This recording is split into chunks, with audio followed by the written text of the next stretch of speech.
امام منستو منم غلام ہزار جان گرامی فدائے نام علی.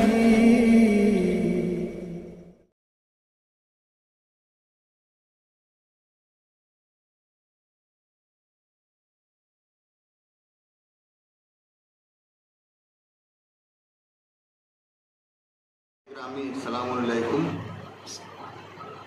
آج یہ مجلس عزا محترم کرنل صاحب کے ایصال ثواب کے لیے منعقد کی گئی ہے. کرنل صاحب کے بارے میں کیا کہوں. انہوں نے تعلیم کے سلسلے میں جو مدد اسٹوڈنٹس کی ہے وہ قابل تعریف ہے، اور وہ بہت سوشل انسان تھے، بہت اچھے انسان تھے. ان کی جتنی تعریف کی جائے وہ کم ہے. لیکن بہرحال ہماری آپ کی بدقسمتی ہے کہ وہ ہم کو آپ کو چھوڑ کر اس دنیا فانی سے کوچ کر گئے. میں آپ حضرات سے گزارش کر رہا ہوں کہ سب سے پہلے ان کو ایک سورہ فاتحہ بخش دیں، اس کے بعد پھر باضابطہ مجلس عزا کی شروعات کی جائے. اللہم صلی اللہ.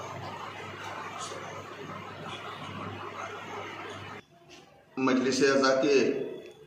آغاز کے لیے میں گزارش کر رہا ہوں ذاکر اہل بیت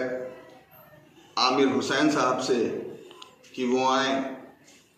اور تلاوت کلام پاک سے اس مجلس عزا کا آغاز کریں.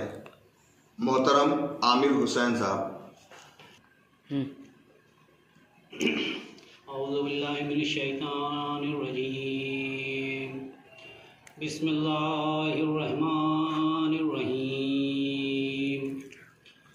یاسین والقرآن الحکیم انک لمن المرسلین علی صراط مستقیم.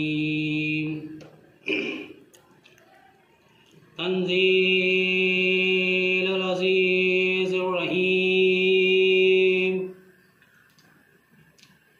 لتنذر قوما ما انذر آباؤهم فهم غافلون. لقد حق القول على أكثرهم فهم لا يؤمنون. إنا جعلنا في أعناقهم أغلالا فهي إلى الأذقان فهم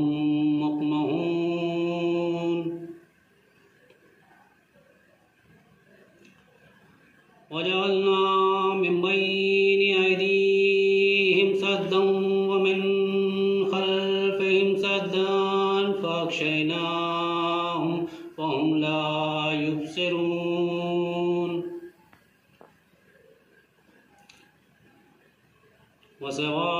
وسواء عليهم أنذرتهم أم لم تنذرهم لا يؤمنون.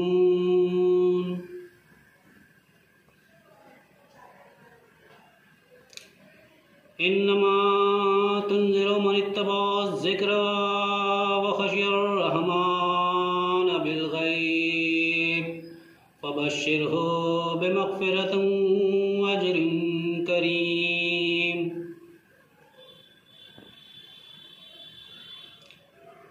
إنا نحن نحيي الموتى ونكتب ما قدموا آثارهم وكل شيء أحصيناه في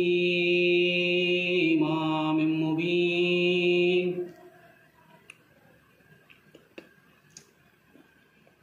واضرب لهم مثلا أصحاب القرية إذ جاءها المرسلون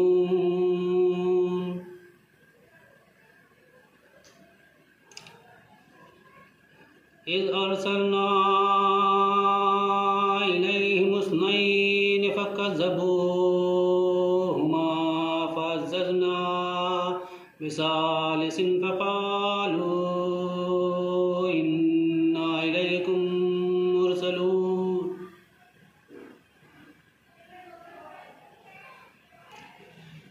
قالوا ما أنتم إلا بشر مثلنا وما أنزل الرحمن من شيء إن أنتم إلا تكذبون قالوا ربنا يعلم إنا إليكم لمرسلون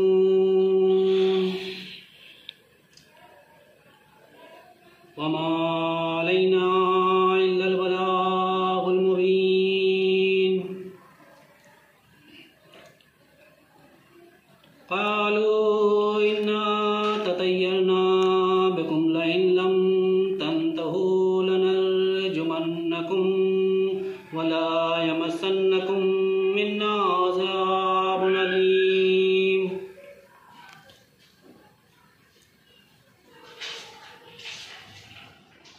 قالوا طائركم معكم أئن ذكرتم بل أنتم قوم مسرفون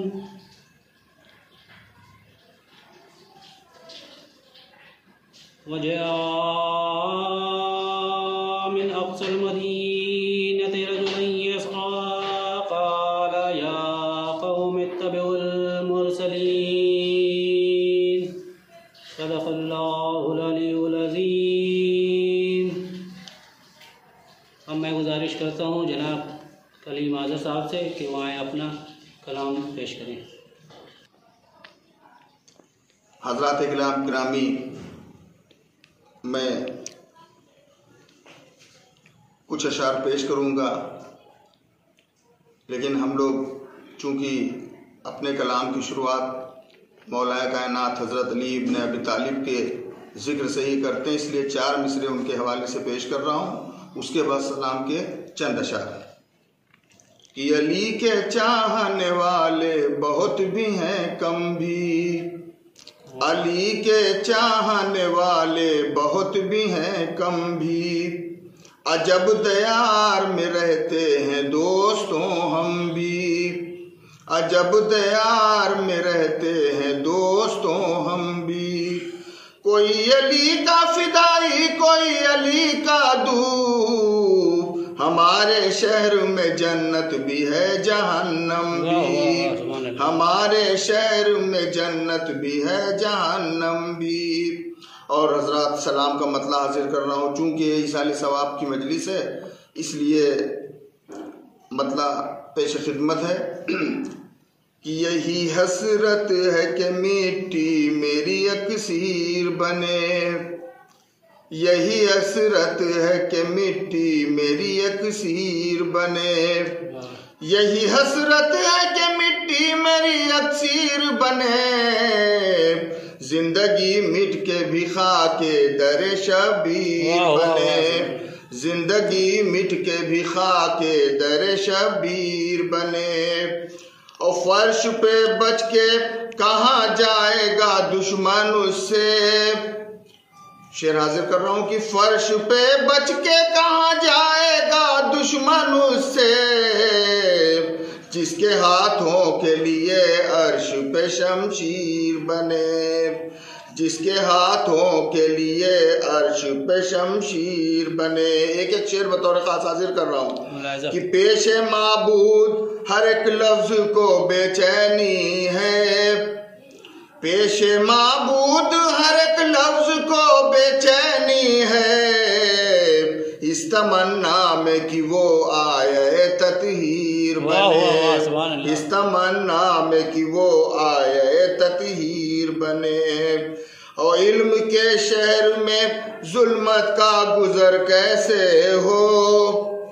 علم کے شہر میں ظلمت کا گزر کیسے ہو، خون معصوم سے جب سرحد تنویر بنے۔ اور حضرات شعر بطور خاص حاضر کر رہا ہوں کہ حق نے اس حسن سے ترتیب امامت رکھی، حق نے اس حسن سے ترتیب امامت رکھی، ایک تصویر ہٹے دوسری تصویر بنے، ایک تصویر ہٹے دوسری تصویر بنے۔ اور پائے شبیر پہ سر لب پہ دعائے بخشش، آخری شعر حاضر کر رہا ہوں کہ پائے شبیر پہ سر لب پہ دعائے بخشش، حر بنو پہلے تو بگڑی ہوئی تقدیر بنے،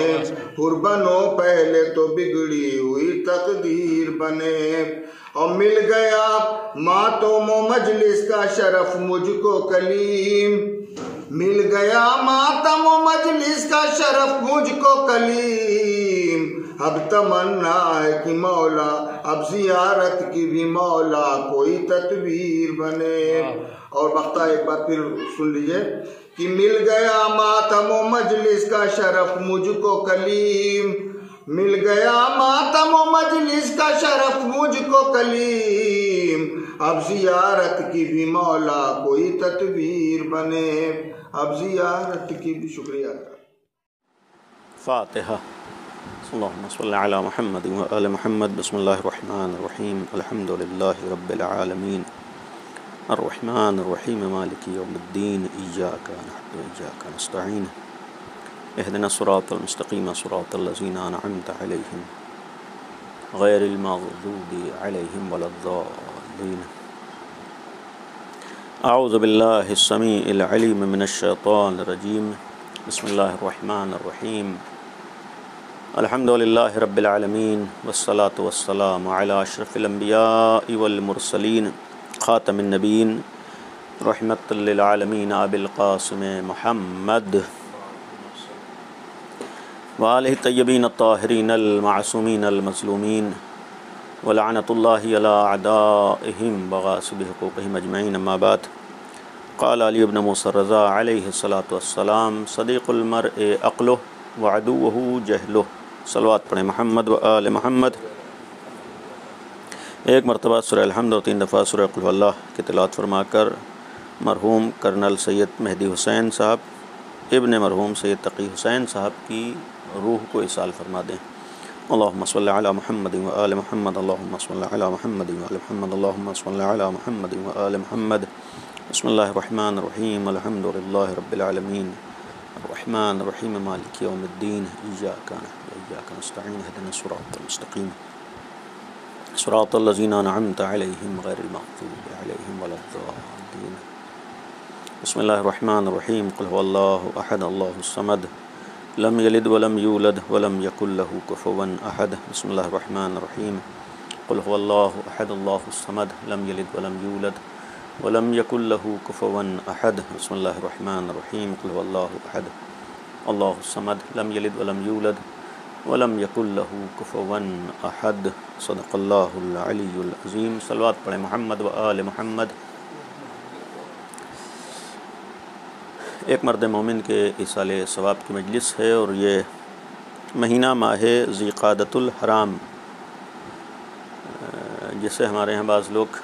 خالی کا مہینہ کہتے ہیں، جو خالی والی نہیں بلکہ اس میں متعدد مناسبتیں ہیں، اور جو محترم مہینے ہیں اور ماہ حرام جنہیں کہا گیا ہے احترام کی بنیاد پر، ان میں سے ایک ماہ ذی قعدۃ الحرام بھی ہے۔ یہ ذی قعدہ کا مہینہ، اس میں متعدد مناسبتیں ہیں، اور ایک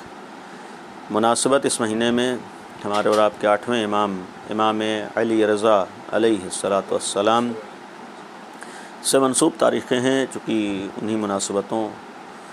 کے درمیان ہم ہیں۔ 11 ذی القعدہ امام کی ولادت کی تاریخ ہے، اور ہمارے یہاں بر صغیر میں 23 ذی القعدہ 8ویں امام کی شہادت کی تاریخ ہے۔ لہذا اسی مناسبت سے، اور پھر چونکہ ایک علم دوست شخص اور علمی حوالے سے کسی نہ کسی حد تک کوشش کرنے والے اور علم کو اہمیت دینے والے مرد مومن کے ایصال ثواب کی مجلس ہے، لہذا میں نے امام کی ایک حدیث آپ کے سامنے بیان کی، اور امام کا ایک لقب عالم آل محمد تھا، یعنی اہل بیت کے گھرانے میں جن شخصیتوں کو موقع مل سکا اور حالات ان کے سامنے کسی حد تک سازگار تھے اور انہیں موقع فراہم ہوا، اور اس حالات کی بنیاد پر اور موقع فراہم ہونے کی بنیاد پر لوگوں کو کسی حد تک ان کے علوم سے بہرہ مند ہونے اور فائدہ اٹھانے کا موقع مل سکا، ان میں سے چھٹے امام بھی ہیں۔ یعنی ایک خود امیر المومنین کی ذات کسی حد تک تھی کہ جن کے علوم لوگوں تک پہنچے، اور یعنی حالات مناسب تھے، یا پھر چھٹے امام اور 5ویں امام، اور اس کے بعد ہمارے 8ویں امام، اور انہی علوم کی بنیاد پر امام کا لقب عالم آل محمد قرار پایا ہے۔ یعنی جس گھرانے میں امام صادق جیسا عالم موجود ہو، امام باقر جیسا عالم موجود ہو، اور جہاں امیر المومنین جیسا ایک عالم موجود ہو، بلکہ سر فہرست پیغمبر اکرم جیسی ایک ذات صاحب علم موجود ہو، پیغمبر جیسا ایک عالم موجود ہو کہ جن کے علم کا اندازہ لگانے کے لیے امیر المومنین کو انسان پہچانے، تب پیغمبر کے علم کا اندازہ ہوگا۔ تو جہاں ایسے صاحبان علم ہوں، وہاں پر کسی کی شہرت اگر عالم کے عنوان سے ہے اور اس خاندان اور اس گھرانے کا وہ عالم مشہور ہے، تو اس سے اندازہ لگایا جا سکتا ہے کس حد تک اس کا علم لوگوں تک پہنچ سکا ہے، یا لوگوں کو اس کے علم کا اندازہ ہوا ہے۔ یعنی 8ویں امام کا عالم آل محمد لقب خود اہل بیت کی ایک طرف تحریک اور مشن کو بھی دنیا میں پیش کیا ہے کہ آل محمد کا، بلکہ چونکہ اہل بیت اسلام کے حقیقی محافظ تھے، گویا اسلام کا ایک بہت بڑا اور ایک اہم مشن دنیا سے جہالت کا خاتمہ تھا، اور دنیا کو جہالت سے نکال کر علمی میدانوں کی طرف لے کر جانا تھا۔ اور جیسے بھی حالات رہے، اہل بیت نے اس میدان میں اور اس فیلڈ میں کام کیا ہے اور جہالت کے خاتمے کی کوشش کی ہے، اور یہی وجہ ہے کہ اہل بیت نے اپنی شناخت اور پہچان بھی، جو 11 اماموں کی سیرت کو نگاہوں میں رکھا جائے تو جس کا اعتراف ہر ایک کو کرنا پڑا، وہی ان کا صاحب علم ہونا تھا، ورنہ بہت سی صفتوں کا اور بہت سے کمالات کا لوگوں نے انکار کیا ہے۔ لیکن امام علی سے لے کر 11ویں امام تک کی سیرت گواہ ہے کہ ہر ایک یہ کہتا تھا کہ ہاں یہ گھرانہ یا یہ افراد صاحب علم ہیں، یا ان کے ہاں جہالت کا تصور نہیں ہے۔ یہ گویا اسلام کا ایک مشن تھا کہ دنیا سے جہالت ختم ہو جائے۔ لہذا قابل غور چیز ہے کہ حدیث جو آپ کے سامنے بیان ہوئی، 8ویں امام نے بیان فرمایا، صدیق المرء عقلہ، انسان کا سچا دوست اور ساتھی اس کی عقل ہے، وعدوہ جہلہ، اور اس کا واقعی دشمن اس کی جہالت ہے۔ اور دنیا کا شاید ہی کوئی ایسا انسان ہو جو اپنے کو صاحب عقل نہ سمجھتا ہو، کوئی ایسا انسان دنیا میں نہیں ہے کہ جو اپنے کو عقل مند شمار نہ کرتا ہو۔ ہر انسان اپنے کو عقل مند سمجھتا ہے، عقل مند شمار کرتا ہے، اور ظاہر سی بات ہے کہ عقل مند سمجھنا اور ہے اور عقل کا ثبوت دینا اور ہے، یا اپنے اس عظیم نعمت سے صحیح طور پر بہرہ مند ہونا اور استفادہ کرنا یہ اور ہے۔ یہ ہر ایک کے بظاہر بس میں نہیں، ورنہ اگر واقعاً عقل جیسی نعمت کو دنیا نے پہچانا ہوتا اور عقل کے مطابق زندگی گزاری ہوتی تو آج ہر انسان کامل نظر آ رہا ہوتا ہے، انسانیت میں کم از کم پستی کے نمونے نہ دکھائی دے رہے ہوتے۔ یہ خود انسانیت میں پستی کے نمونوں کا دکھائی دینا یا انسانیت میں جہالت کا مظاہرہ پایا جانا، یہ خود اس بات کی دلیل ہے کہ خود انسان اپنے کو نہ پہچان سکا اور اپنی عقل کو نہیں پہچان سکا ہے۔ واقعاً اگر اس انسانیت نے اپنی عقل کو پہچان لیا ہوتا اور صرف زبان سے نہ کہا ہوتا کہ ہم عقل مند ہیں، بلکہ عقل کے تقاضوں کو پورا کیا ہوتا اور عقل کو واقعی بروئے کار لاتے ہوئے عقل کے مطابق زندگی گزاری ہوتی، تو پھر آج یہ انسان پستیوں سے ابھر کر آج کمالات کی طرف گامزن ہوتا اور کمالات کی منزلیں طے کر رہا ہوتا۔ پیغام یہ ہے کہ صدیق المرء عقلو، انسان کا سچا دوست اس کی عقل ہے، اور وعدوہ جہلو، اور یہ حدیث کے ذیل میں بعض جگہوں پر میں نے ایک بات بھی عرض کی، قابل غور چیز اس حدیث میں یہ ہے کہ ایک غلط فہمی کا گویا ازالہ بھی اس حدیث میں ہے۔ معمولاً بہت سے لوگوں کو اس بات کی غلط فہمی بھی ہے کہ ہم اگر کچھ اصطلاحات یاد کر لیں اور کچھ ڈگریاں ہمارے پاس ہو جائیں اور کچھ دن ہم اسکول، کالج اور یونیورسٹیز وغیرہ میں زندگی گزار لیں، وقت گزار لیں، اور کچھ معلومات کا ذخیرہ ہمارے پاس ہو جائے تو ہم یہ سمجھتے ہیں کہ ہم جہالت سے دور ہو گئے، جبکہ یہ ایسے افراد جن کا تعلق اللہ کی ذات سے ڈائریکٹ ہے، یعنی علم الہی کے حامل ہیں، اور ان کو اللہ نے تمام کمالات اور تمام صفات عطا کی ہیں اور تمام جنہیں خوبیاں عطا کی ہیں، ایسے افراد کی زبان پر نکلے ہوئے جملات یقیناً ہر انسان کے لیے قابل غور ہے۔ ایک عام انسان کا گفتگو کرنا اور ہے ایک ایسے انسان کا کہ جس کے علم کا ڈائریکٹ سلسلہ خداوند عالم کے علم سے ہو، جسے اللہ نے علم عطا کیا ہو، جو علم لدنی کا حامل ہو، ان کے زبان پر آئے ہوئے جملات اور ہوتے ہیں۔ ظاہر سی بات ہے کہ امام کا کلام ایک عام انسان کا کلام نہیں ہے، امام کی گفتگو ایک عمومی گفتگو نہیں ہے، بلکہ اس سے اندازہ جو بھی انہوں نے کہا ہے وہ قابل غور ہے۔ اب قابل غور چیز اس حدیث میں یہ ہے، میں نے جیسا کہ عرض کیا کہ غلط فہمی ہوتی ہے کہ آدمی سمجھتا ہے کچھ دن ہم اسکول میں، کالج میں، یونیورسٹیز میں، علمی مراکز میں ہم رہے، ہم نے وقت گزارا، ہمارے پاس اتنی ڈگریاں ہیں، گویا ہم جہالت سے دور ہو گئے۔ لیکن ایسے انسان کی یہ حدیث گواہ ہے کہ ضروری نہیں ہے کہ معلومات کے ذخیرے کے بعد بھی انسان جہالت سے دور ہو جائے۔ ممکن ہے کہ ایک عرصہ بلکہ پوری زندگی علمی مراکز میں گزارنے کے بعد بھی انسان جہالت سے دور نہ ہو سکے۔ اس کا ثبوت یہ ہے کہ حدیث میں یہ نہیں فرمایا ہے کہ جس کے پاس جہالت ہے اس کے پاس علم نہیں ہے، اور جس کے پاس علم ہے وہ جہالت نہیں ہے۔ یعنی ایسا نہیں ہے کہ امام نے یہ فرمایا ہو کہ جو جاہل ہے وہ عالم نہیں ہے، جو عالم ہے وہ جاہل نہیں، بلکہ قابل غور اس حدیث کا جملہ یہ ہے، اور یہ پیغام ہر انسان کے لیے ہے کہ صدیق المرء عقلو، انسان کا سچا دوست اس کی عقل ہے، وعدوہ جہلو، اور انسان کا واقعی دشمن اس کی جہالت ہے۔ اس کا مفہوم ہے کہ عقل کے مقابلے میں جہالت آتی ہے اور جہالت کے مقابلے میں عقل آتی ہے۔ یعنی ممکن ہے کہ انسان عالم ہو لیکن جاہل ہو، جہالت سے دور نہ ہو پایا ہو، یعنی اس بات کا پیغام ہے۔ انسان جہالت سے اسی وقت دور ہوتا ہے جب صاحب عقل ہو جاتا ہے۔ گویا جس کے پاس عقل ہے اس کے پاس جہالت نہیں ہے، اور جس کے پاس جہالت ہے اس کے پاس عقل نہیں ہے۔ اب گویا یہ کہہ سکتے ہیں کہ اگر علم کا مطلب ہے جہالت سے دوری، تو اس وقت تک علم نہیں کہا جائے گا جب تک انسان کی عقل کو بروئے کار نہ لا رہا ہو۔ کوئی بھی علم انسان کو جہالت سے اس وقت تک دور نہیں کرے گا جب تک وہ علم انسان کو صاحب عقل نہ بنا رہا ہو، صاحب فکر نہ بنا رہا ہو۔ ورنہ صرف ہم نے ڈگریاں حاصل کر لی ہیں، صرف ہم نے معلومات کو اپنے اندر جمع کر لیا ہے، صرف ہم نے اصطلاحوں کو رٹ لیا ہے، یاد کر لیا ہے، اس سے ہم جہالت سے دور نہیں ہوئے۔ نہیں، یہ چیزیں، یہ ہمارا وقت گزارنا، یہ علمی مراکز میں جانا، یہ ڈگریاں، یہ یونیورسٹیز اور یہ کالجز اگر ہماری عقل کو پروان چڑھا رہے ہوں، ہمیں صاحب عقل بنا رہے ہوں، اور ہمارے اندر وہ صلاحیت پیدا کر رہے ہوں کہ ہم اپنی عقل کے ذریعے سے آگے بڑھ رہے ہوں، تب ہم نے گویا اپنے کو جہالت سے دور کیا ہے۔ یہ قابل غور جملہ اس حدیث میں تھا 8ویں امام کے لیے، اور یہیں پر چونکہ 8ویں امام سے منسوب تاریخیں ہیں، قابل غور جملہ یہ بھی ہے کہ امام نے جن حالات میں، ایک طرف یہ پیغام ہے، اہل بیت کے گھرانے کی ایک خصوصیت یہ ہے کہ انہوں نے صرف زبانی پیغامات نہیں دیے ہیں۔ ان کے ہاں صرف یہ نہیں ہے کہ دوسروں سے مطالبات ہیں، دوسروں کو پیغام دیا ہے، دوسروں کو حکم دیا ہے، دوسروں سے کچھ چاہا نہیں، بلکہ اس گھرانے کا امتیاز یہ ہے کہ انہوں نے پہلے کیا ہے، اس کے بعد کسی سے مطالبہ کیا ہے، اور بلکہ یہ کہا جائے کہ انہوں نے کیا بہت زیادہ ہے، سامنے والے سے مطالبہ بہت کم کیا ہے۔ یعنی خود مثال کے طور پر اگر جہالت سے دور ہونے کی بات کی ہے، یا اس جہالت سے دور ہونے کے لیے علم کو ایک ذریعہ بنایا ہے اپنی عقل تک پہنچنے کا، تو پھر علمی میدانوں میں آگے جا کر دکھایا ہے، علمی اعتبار سے اپنی حقانیت اور اپنے صاحب علم ہونے کا ثابت کیا ہے۔ اور پھر تاریخ گواہ ہے کہ صرف عام افراد نہیں، صرف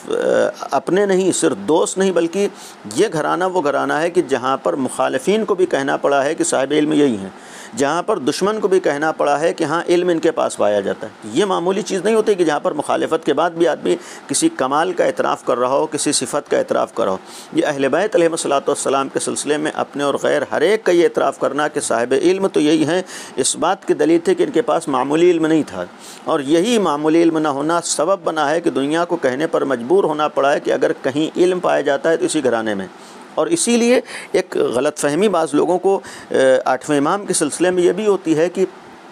امام رضا کے زمانے میں جب امام کو مدینے سے مامون نے خراسان بلایا ہے، جہاں پر آج امام کا روضہ ہے، امام کی ولادت مدینے میں ہوئی ہے 11 ذی القعدہ کو 148 ہجری میں، اور پھر مامون نے امام کو تقریباً 200 ہجری میں مدینے سے خراسان بلوایا ہے جو آج کا مشہد ہے، اور تقریباً 3 سال امام خراسان میں رہے ہیں بعنوان ولی عہد، یعنی مامون کے گویا ایک جانشین اور نائب کے عنوان سے ولی عہد کے طور پر امام خراسان میں رہے۔ اس دور میں امام کے ولی عہد بننے کے بعد مامون نے متعدد مناظرے کرائے، بہت سے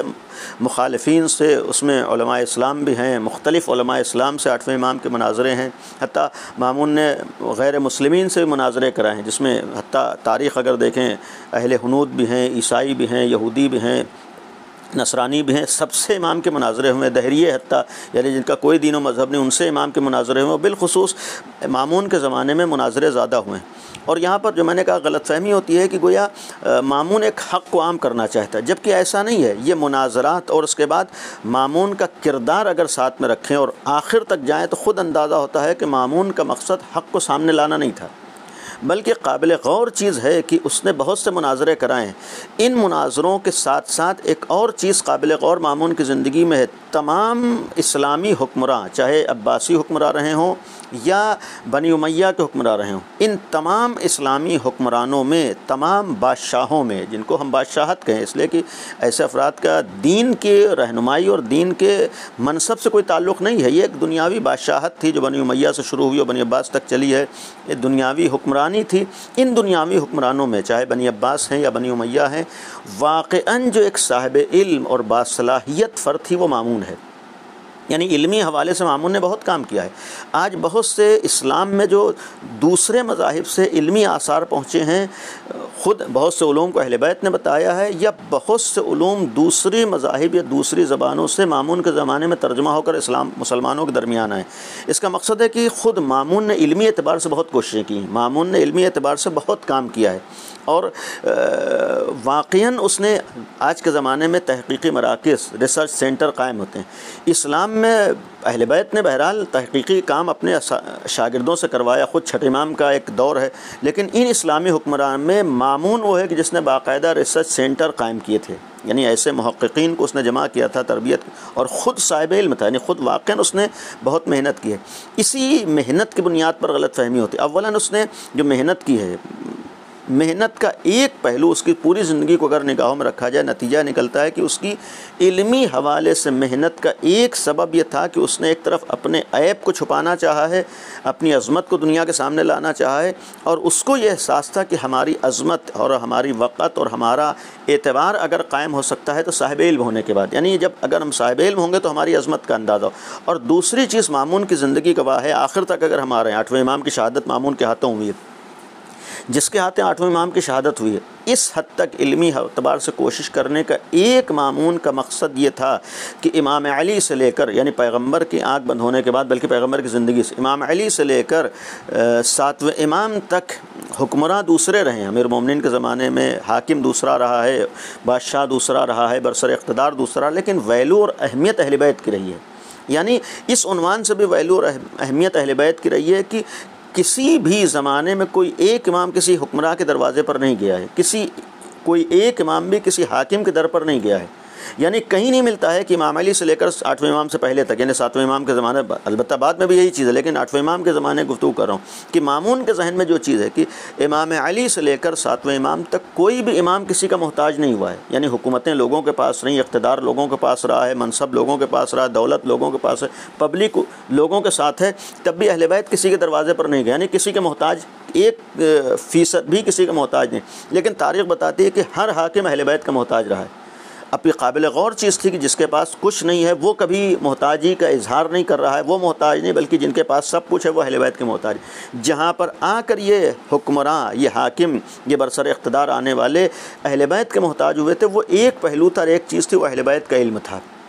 مامون کی نگاہوں میں یہ پوری سیرت ہے، مامون کی نگاہوں میں امام علی سے لے کر 7ویں امام کا کردار کہ ہر حاکم اہل بیت کے دروازے پر گیا، اس لیے گیا ہے کہ جو علم اہل بیت کے پاس تھا کسی کے پاس نہیں تھا، اسی علم نے مجبور کیا تھا اہل بیت کے دروازے کے اوپر سر جھکانے کے اوپر، اور یہی علم سبب بنا تھا کہ دنیاوی اعتبار سے اہل بیت کے پاس کچھ نہیں تھا، تب بھی یہ کسی کے دروازے پر نہیں گئے۔ تو یہ چیز مامون کے ذہن میں، مامون نے اس چیز کو نگاہوں میں رکھ کر ایک کوشش یہ کی ہے کہ یہ پہچان جو اہل بیت کی وہ پہچان ہماری بن جائے۔ اس نے اپنے اعتبار سے کوشش کی کہ آل محمد کی جو شناخت ہے، اہل بیت کی جو پہچان ہے کہ سب سے بڑے عالم ہے، وہ پہچان ہماری بن جائے، وہ شناخت ہماری بن جائے۔ اور پھر اپنے اعتبار سے اس نے کوشش کی ہے کہ ہم جب علمی میدانوں میں آگے بڑھ جائیں گے تو ہم اہل بیت کے محتاج نہیں رہیں گے، جبکہ تاریخ گواہ کہ اتنی محنت کرنے کے بعد خود مامون حاکم اور سلطان اور بادشاہ ہونے کے بعد کتنے موقعوں پر مجبور ہوا ہے دربار میں 8ویں امام کو بلا کر سوال کرنے پر، جب وقت آیا ہے تو امام کو بلاتا تھا، مجبور ہو گیا، لیکن اس نے کوشش کی۔ اب یہاں پر قابل غور چیز ہے کہ جب 8ویں امام کا ایک مخالف 8ویں امام کے مقابلے پر آنے والا، اس کو یہ احساس ہو سکتا ہے کہ ہماری پہچان علمی اعتبار سے ہونا چاہیے، چونکہ اہل بیت کی شناخت اور اہل بیت کی پہچان علمی حوالے سے ہے، علمی میدانوں میں ہے، تو اگر ایک اہل بیت کا مخالف اہل بیت کی اس شناخت اور پہچان کو سامنے رکھ کر محنت کر کے اپنے کو آگے لانے کی کوشش کر سکتا ہے، تو آج اہل بیت کے چاہنے والوں کا شاید بنیادی اور اہم فریضہ یہ ہو کہ اس اہل بیت کی پہچان کو باقی رکھنے کی کوشش کریں۔ یعنی اگر مامون علمی میدانوں میں محنت کر کے اس پہلو کو نگاہوں میں رکھتا ہے کہ اہل بیت کی پہچان علمی حوالے سے، تو آج ہم تو اہل بیت کے در سے وابستہ ہیں، ہمیں بھی اس بات کا احساس ہو کہ ہماری پہچان بھی علمی حوالے سے ہو۔ تو مامون نے کوشش کی ہے اور اس پہچان کو مٹانا چاہے، اور اسی لیے قابل غور چیز یہ بھی ہے کہ مناظرے کرانے کا مقصد حق کو ماننا نہیں تھا، ورنہ اگر حق کو آشکار کرنا ہوتا اور حق کو ماننا ہوتا اور حق کا پرچار کرنا ہوتا اور حق کو دنیا میں عام کرنا ہوتا، تو پھر اتنے مناظروں کے بعد جہاں پر حق ثابت ہوا تھا مامون نے حق کو قبول کر لیا ہوتا اور تنہا حق کو قبول نہ کیا ہوتا، نوبت یہ نہ آتی کہ 8ویں امام کو اسے زہر دینا پڑتا۔ خود آخر میں 8ویں امام کو زہر دینا اس بات کی دلیل ہے کہ مامون کا مقصد حق کو آشکار کرنا نہیں تھا، حق کو عام کرنا نہیں تھا، حق کو پہچاننا نہیں تھا، ورنہ تمام مناظرات میں امام رضا علیہ السلام کامیاب ہوئے، تمام مناظرات میں امام رضا علیہ السلام کی جیت ہوئی ہے، فتح ہوئی، اور مخالف ناکام ہوئے، لیکن کہیں نہیں ملتا ہے کہ مامون نے امام رضا کی حقانیت کا اعتراف اور اقرار کر لیا ہو اور باطل راستے کو چھوڑ دیا ہو۔ تو مقصد اس کا مناظرات سے حق کو عام کرنا اور حق کو پہچاننا اور حق کے راستے پر آنا نہیں تھا،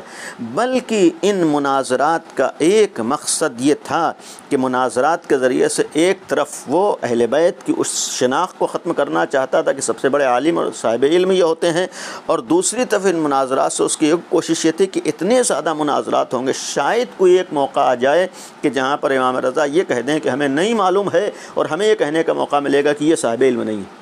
اور حتیٰ اس نے اسی جو میں نے بات کی اس کا ثبوت بھی ہے کہ اس نے کوشش کی کہ امام کی شناخت ختم ہو جائے۔ اس نے متعدد مناظرے مختلف دنیا کے علماء سے کرائے ہیں، مختلف دنیا کے اسکالرز، مختلف پڑھے لکھے افراد کو دنیا سے بلایا ہے۔ ایک مناظرہ مشہور ہے کہ جس میں دنیا کے ہر مذہب سے تعلق رکھنے والے بڑے بڑے علماء کو، صاحبان علم کو اس نے دعوت دی تھی، جس میں ہر مذہب سے تعلق رکھنے والے اسکالرز تھے، علماء تھے، صاحبان علم تھے۔ اور اس مناظرے کے سلسلے میں جو بعض تاریخوں میں ایک جملہ ملتا ہے کہ اس مناظرے کے لیے تمام علماء سر جوڑ کر بیٹھے تھے کہ سخت سے سخت سوالات تیار کیے جائیں۔ روایات میں ہے کہ 3000 سوالات ان تمام علماء نے بیٹھ کر جمع کیے تھے کہ امام رضا سے پوچھیں۔ یہ خود 3000 سوالات جمع کرنے کا مقصد تھا کہ سخت سے سخت سوالات کیے جائیں، شاید کوئی موقع مل جائے کہ ہم امام یہ کہنے پر مجبور ہو جائیں کہ ہمیں نہیں معلوم ہے۔ اور تاریخ گواہ ہے کہ اس مناظرے کی خصوصیت یہ تھی کہ جہاں دنیا کے ہر مذہب سے اور ہر مسلک سے تعلق رکھنے والا عالم موجود تھا، اس مناظرے کا ایک امتیاز یہ تھا کہ جب امام اپنی مسند پر آئے ہیں اور مناظرہ شروع ہوا ہے، لوگوں نے سوالات کرنا شروع کیے ہیں، تو کمال یہ تھا کہ امام نے ہر مذہب کے عالم کو اس کی کتابوں سے جواب دیا ہے۔ یعنی یہ قابل غور چیز ہے کہ اگر کوئی بھی مذہب کا عالم کھڑا ہوتا ہے اور کوئی سوال کرتا ہے، اعتراض کرتا ہے، تو امام اپنی کتابوں سے جواب نہیں دیتے ہیں، بلکہ اسی کی مذہب کی بنیادی کتابوں سے اس کے جوابات کو دیتے ہیں۔ یہ قابل غور چیز عیسائی آ رہا ہے آج روایات میں اور تاریخوں میں، وہ مناظرے بھی موجود ہیں، سوال و جواب بھی موجود ہیں کہ جہاں پر امام نے ان کی کتابوں سے جوابات دیے۔ اب یہاں پر رک کر ایک جملہ عرض کروں کہ یہ ایک تاریخی پس منظر ہے کہ ہمارے لیے امیر المومنین کے بعد جب تک ہم 12ویں امام تک نہ آ جائیں ہمارے لیے حق مکمل نہیں ہے۔ جب تک ہم آخر امام کی ولایت اور امامت کا اقرار نہ کر لیں ہمارے لیے توحید مکمل نہیں ہے۔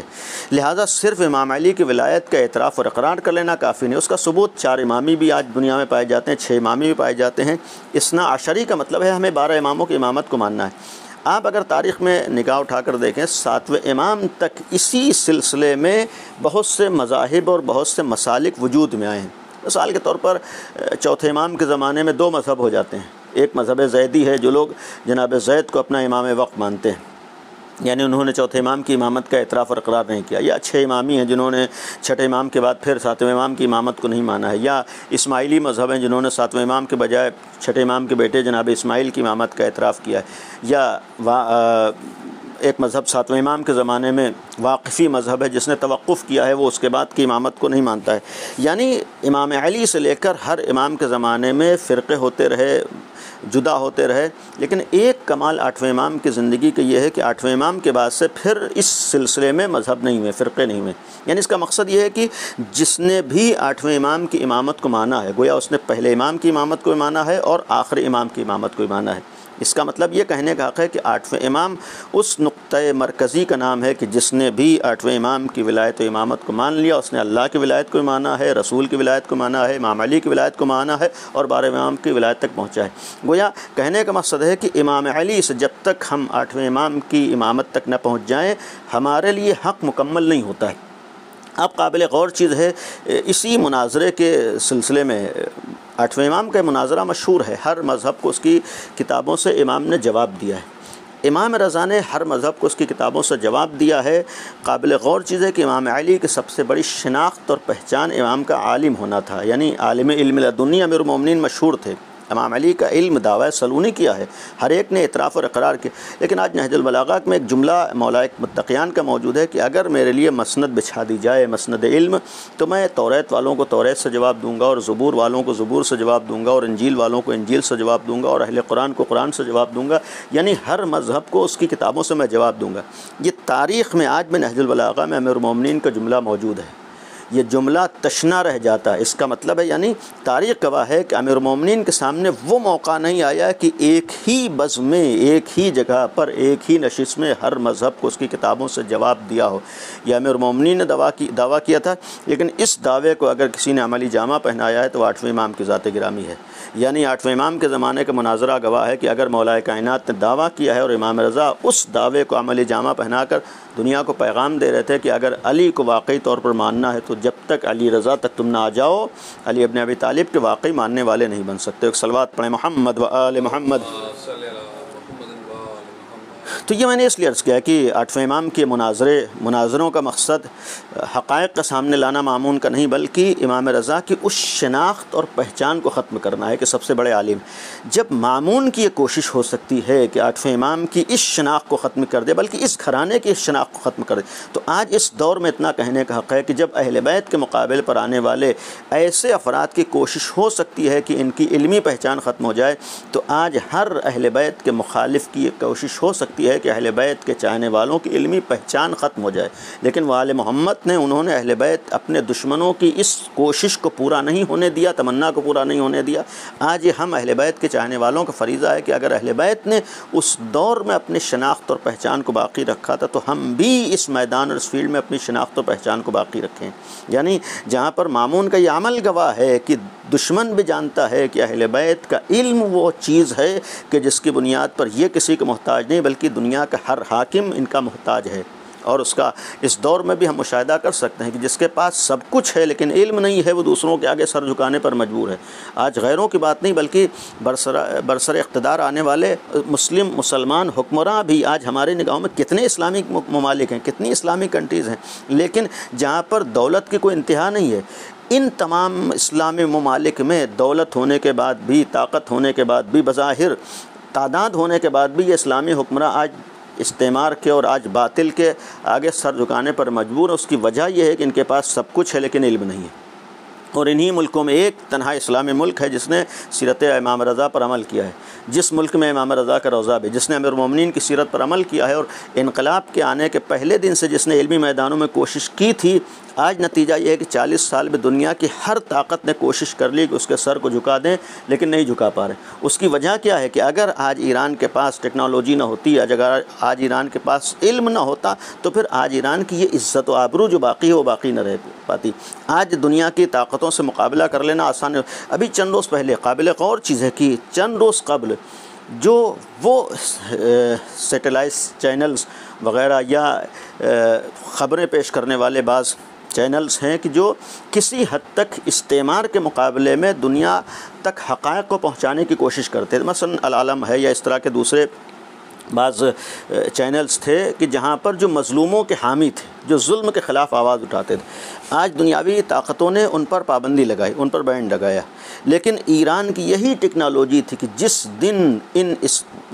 ممالک کی طرف سے اس کے اوپر پابندی لگائی، انہوں نے اپنے ملک سے ان چینل کو شروع کیا ہے۔ یہ آسان نہیں ہوتا ہے کہ آج دوسرا آ کر ایک چیز کو بند کر رہا ہو، ہمارے پاس اگر علمی صلاحیت نہ ہو، اگر ہمارے پاس ٹیکنالوجی نہ ہو، تو آج کے اس دور کا مقابلہ کر لینا آسان نہیں ہے۔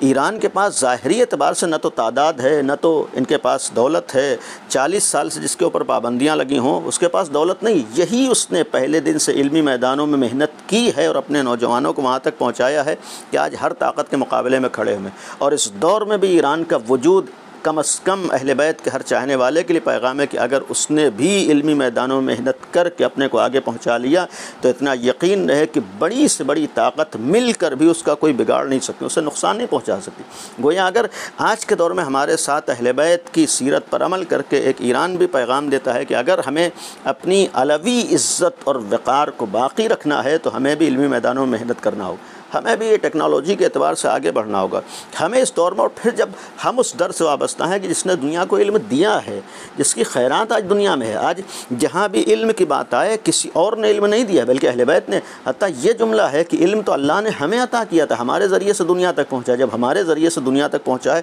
تو سب سے پہلے اہل بیت کے پاس، جس کے پاس وہ علم ہونا چاہیے، وہ اہل بیت کے چاہنے والے ہیں۔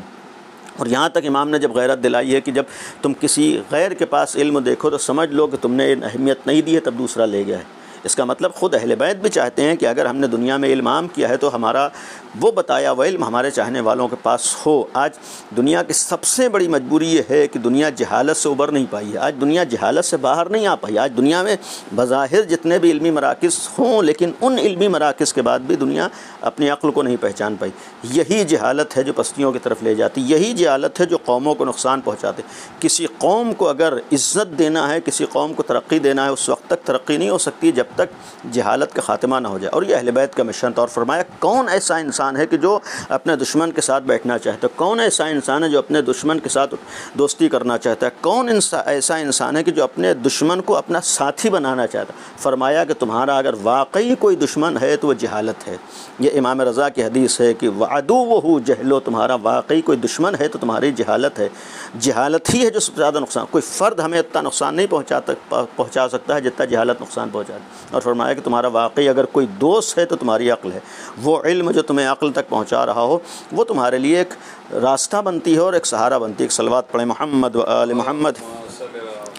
آخر کلام میں چونکہ میں نے امام کی ایک حدیث پیش کی ہے کہ تمہارا واقعی دوست تمہاری عقل ہے اور تمہارا واقعی دشمن تمہاری جہالت، کسی موقع پر میں وضاحت عرض کروں گا، لیکن صرف انہی امام کی، چونکہ امام سے منسوب یہ تاریخیں بھی ہیں اور میں نے امام کی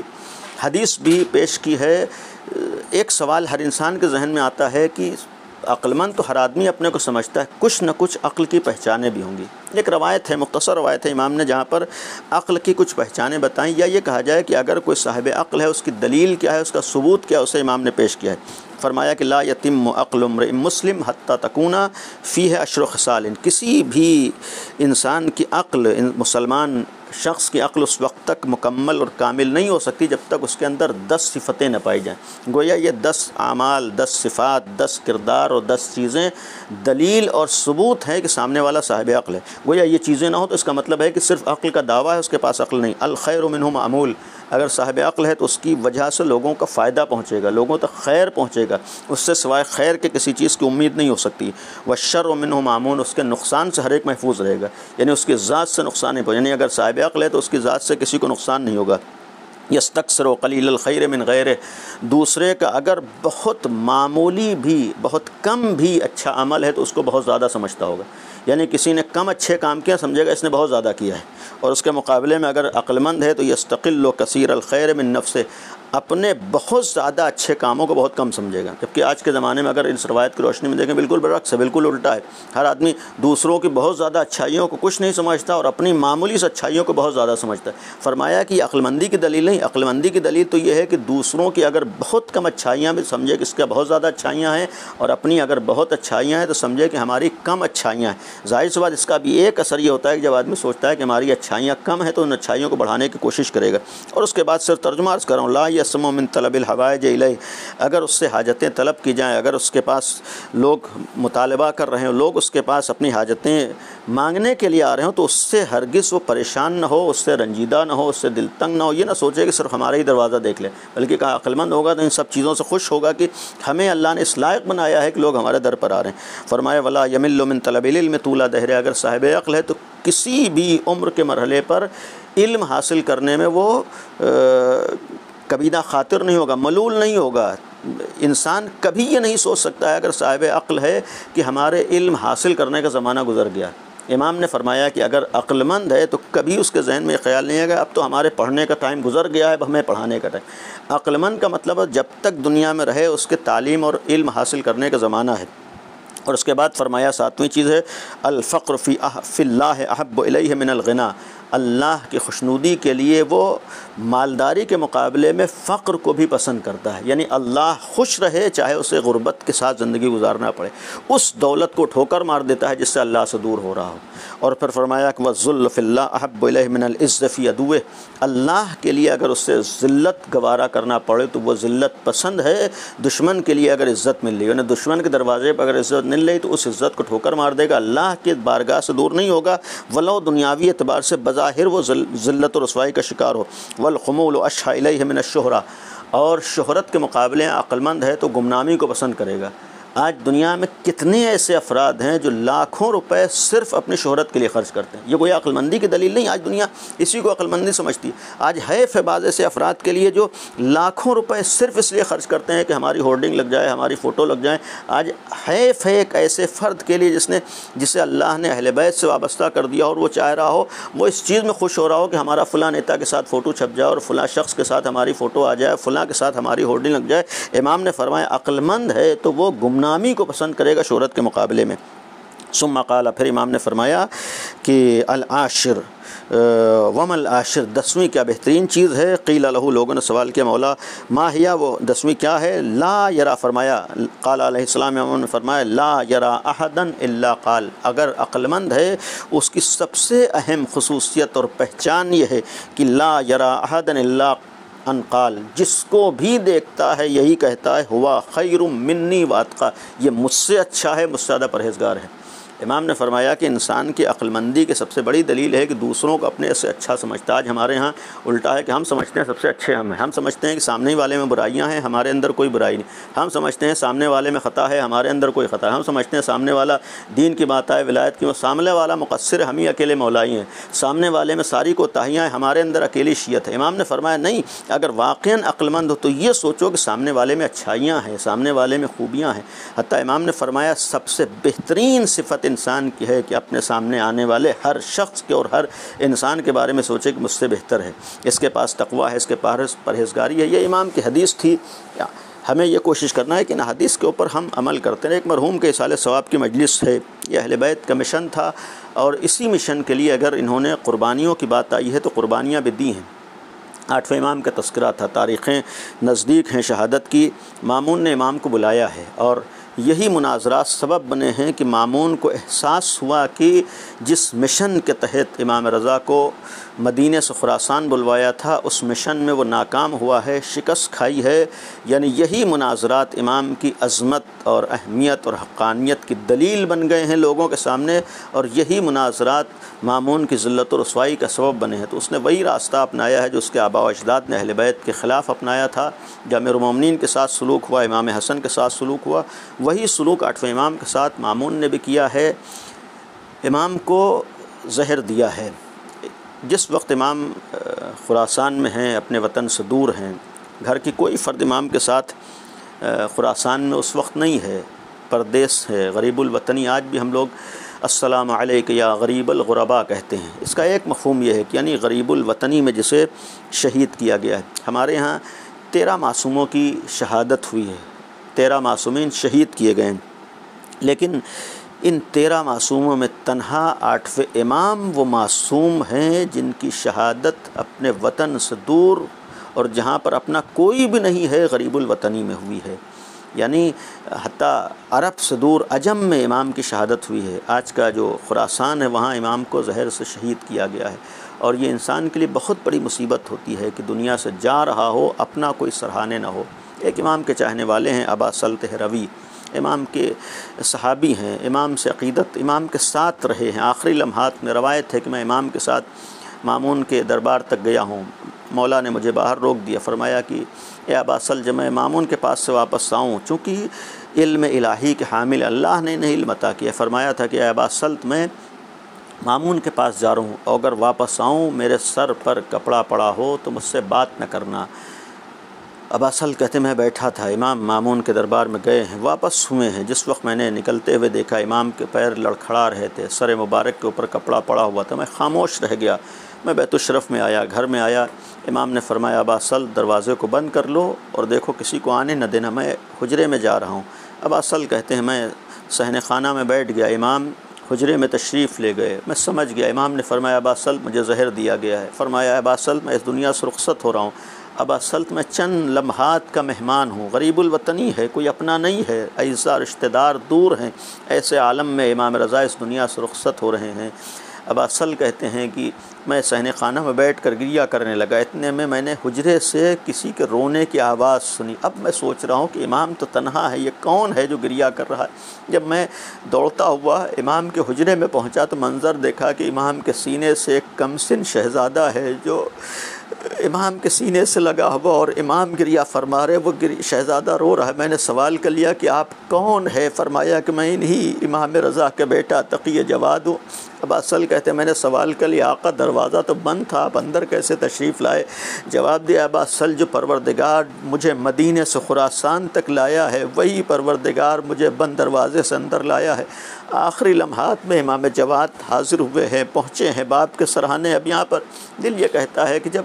امام پر زہر کا اثر ہو رہا ہے اور آخری وقت میں جب زہر کی وجہ سے پورے بدن متاثر ہو چکا ہے، انسان پر جب زہر کا اثر ہوتا ہے تو پیاسا ہوتا ہے، پیاس محسوس کرتا ہے، دل یہی کہتا ہے کہ مدینے سے دور تھے، قریب الوطنی تھی، پردیس میں تھے، زہر دیا گیا ہے، کوئی اپنا عزیز نہیں تھا، لیکن ایک بیٹا آخری لمحات میں آیا ہے، اور جب آخری وقت میں امام نے زہر کی وجہ سے پیاس محسوس کی ہوگی تو اپنے بیٹے سے یہی کہا ہوگا میرے لال میں پیاسا ہوں، مجھے پانی پلا دو۔ امام کی آخری لمحات میں شہادت کے وقت جب نوے امام سے امام رضا فرماتے ہیں کہ بیٹا مجھے پانی پلا دو، اور امام جواد پانی کا پیالہ لے کر حاضر ہوئے ہوں گے، جیسے ہی امام رضا کی نگاہ کا سے آپ پر گئی ہوگی، امام رضا تو وہ ہیں جنہوں نے کربلا کے پیغام کو بھی عام کیا ہے، کربلا کے غم کو بھی دنیا تک پہنچایا ہے۔ دل یہی کہتا ہے پانی کو دیکھ کر ایک دفعہ کربلا کا رخ کیا ہوگا، یہی تو کہا ہوگا کہ اگر آج میں غریب الوطنی میں پردیس سے دور زہر سے شہید کیا جا رہا ہوں، لیکن کم از کم اتنا تو ہے کہ آخری وقت میں مجھے پانی نصیب ہو گیا، لیکن اے جد مظلوم حسین آپ کو 3 دن کا پیاسا شہید کر دیا۔ لعنت اللہ علی القوم الظالمین، سيعلم الذین ظلموا أي منقلب ينقلبون۔ خدایا ہماری اس عبادت کو قبول فرما، خدائے ذکر کو مرحوم کی مغفرت کا ذریعہ قرار دے، خدائے آل محمد کا واسطہ ہے ہمارے درمیان سے جہالت کا خاتمہ فرما، خدائے ہم سب کو علمی میدانوں میں آگے بڑھنے ترقی کرنے کی توفیق عنایت فرما، خدایا عظمت اہل بیت کا واسطہ ہم سب کو صاحب عقل بننے کی توفیق عنایت فرما، خدایا ہم سب کو عقلی تقاضوں کو پورا کرنے کی توفیق عنایت فرما، معبود عظمت اہل بیت کا واسطہ دنیا سے ہر طرح کی بلا وبا مصیبت اور کرونا کا خاتمہ فرما، پالنے والے اہل بیت کا واسطہ جو بیمار و مریض ہیں ان سب کو شفائے کامل و عاجل عنایت فرما، خدائے ذکر کو مرحوم کی مغفرت اور ان کے درجات میں علو کا ذریعہ قرار دے، پالنے والے پسماندگان کو صبر عطا فرما، امام زمانہ کے ظہور میں تعجیل فرما، ہم سب کو امام کے ناصروں میں شمار فرما۔ آخر میں بھی ایک دفعہ سورہ حمد اور 3 دفعہ سورہ قل اللہ کی تلاوت فرما کر مرحوم کرنل سید مہدی حسین صاحب ابن مرحوم سید تقی حسین صاحب کی روح کو ایصال فرما دیں۔ اللہم صلی علی محمد وعلی اللہم صلی علی محمد وعلی اللہم صلی علی محمد وعلی بسم اللہ الرحمن